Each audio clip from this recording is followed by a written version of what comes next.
Assalamualaikum warahmatullahi wabarakatuh. Perkenalkan, kami dari kelompok 6. Kami akan mempresentasikan materi aspek keperlakuan dari komunikasi informasi akuntansi. Sebelumnya, dosen pengampu kami yaitu Ibu Wira Lestari dan Bapak Dr. Wirmi Eka Putra. Baiklah, selanjutnya perkenalkan, kami dari kelompok 6 yang beranggotakan, yang pertama ada teman saya namanya Nur Holipa dengan NIM C1C022028. Teman saya yang kedua ada namanya Anissa Khairani dengan NIM C1C022148. Dan saya sendiri yaitu Arin Anam dengan NIM C1C022158. Baiklah, langsung saja kita masuk ke materi.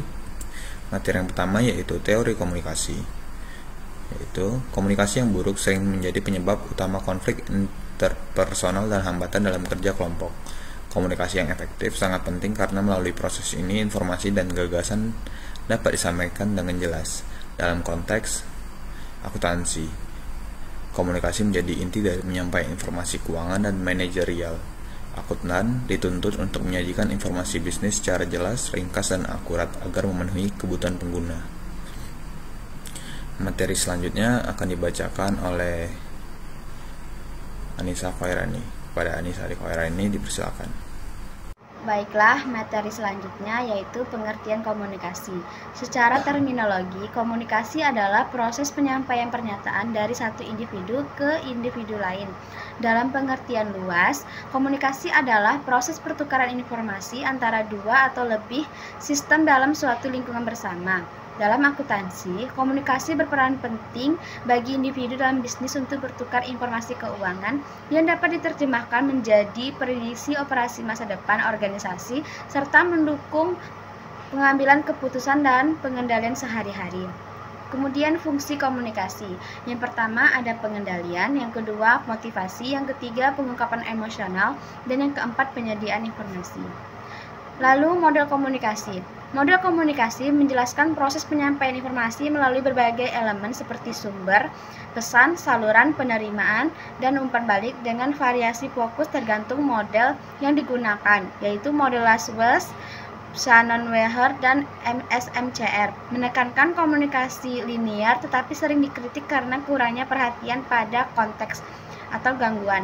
Dan umpan balik model Westlake atau McLean dan pemusatan komunikasi lebih dinamis mempertimbangkan umpan balik, penyaringan pesan, dan interaksi dua arah. Model komunikasi modern menyoroti proses yang melibatkan pengodean, penguraian, serta pengaruh budaya dan sosial terhadap efektivitas komunikasi. Lalu hal-hal mendasar dalam komunikasi. Komunikasi dalam organisasi mengalir secara vertikal ke atas atau ke bawah dan lateral dengan jaringan formal yang mengikuti struktur wewenang dan jaringan informasi yang fleksibel untuk memenuhi kebutuhan sosial. Selain komunikasi verbal, komunikasi nonverbal seperti gerakan tubuh dan ekspresi wajah yang memainkan peran penting. Hambatan komunikasi meliputi penyaringan informasi, persepsi selektif, sikap defensif, dan perbedaan bahasa yang dapat mempengaruhi efektivitas penyampaian pesan, memahami pola arus komunikasi, memilih saluran yang tepat, dan mengatasi hambatan tersebut adalah kunci untuk komunikasi yang sukses. Baiklah, materi selanjutnya yaitu variabel yang berpengaruh pada komunikasi akuntansi. Komunikasi akuntansi dipengaruhi oleh kredibilitas sumber, penyusunan pesan, saluran komunikasi, dan penerima yang masing-masing mempengaruhi efektivitas penyampaian informasi. Faktor penting meliputi kesesuaian pesan dengan penerima, pemilihan saluran komunikasi yang tepat, serta mekanisme umpan balik untuk memastikan pemahaman dan memenuhi kebutuhan pengguna. Dengan pendekatan yang melibatkan analisis penerima, jaringan komunikasi, dan teknologi, akuntan dapat meningkatkan efektivitas penyampaian informasi akuntansi. Selanjutnya, masalah-masalah terbaru dalam komunikasi. Komunikasi sekarang menghadapi tantangan dari perbedaan antara pria dan wanita budaya, dan komunikasi yang benar secara politisi yang sering kali memicu kesalahpahaman. Pria biasanya berbicara untuk menunjukkan status, sementara wanita lebih fokus pada hubungan. Sementara komunikasi lintas budaya bisa terhambat karena perbedaan makna dan cara pandang. Teknologi seperti email dan telepon seluler juga mengubah cara orang bekerja, membuat komunikasi lebih mudah dan mengurangi kebutuhan untuk berada di kantor.